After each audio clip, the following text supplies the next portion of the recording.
Hello and welcome to our August Economic Update. I'm Michael Watson, Head of Distribution with La Trobe Financial. The buzzword of the last 2 years has and continues to be volatility. The Ukraine conflict, rising inflation, supply chain disruption, and the share market fluctuations have all kept investors on their toes. Add to that successive hikes in interest rates, and we find ourselves in a very challenging environment indeed. In its recent August meeting, the Reserve Bank of Australia called for the need for further interest rate increases to combat inflation, which it predicts will peak at 7.75% in Q4 this year. This will be up from the current reading of 6.1%, and Australians will witness price rises not seen since 1990. Anyone viewing our webinars since the start of 2020 will have heard us continually talk about the bumpy road to post-COVID economic recovery. That bumpy road is now a narrow path, and one the Reserve Bank must tread carefully. Raise interest rates too quickly and we face the risk of a recession. Act too slowly and inflation will continue to surge. As cost of living increases bite and wages grow below inflation, Australians face a real wage cut.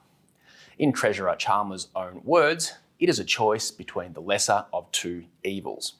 But don't get completely caught up in the doom and gloom. There are causes for optimism.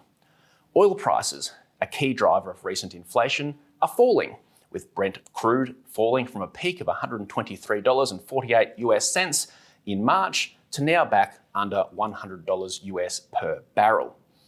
US inflation month-on-month movement of 0% in June is a possible sign that peak inflation has been reached in the US, even though we're certainly not popping the champagne just yet.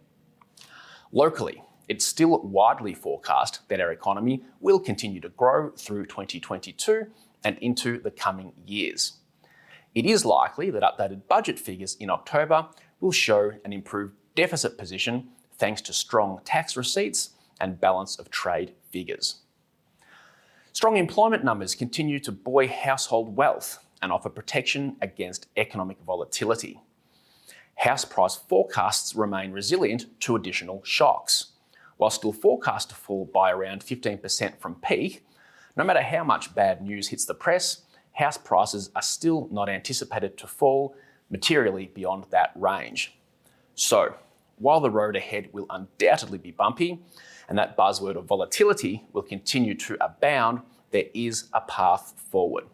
And we'll continue to watch the events as they unfold and bring you the latest with our monthly updates. Thank you for taking the time to watch our economic update. If you have any queries, please contact our asset management team on 1800 818 818.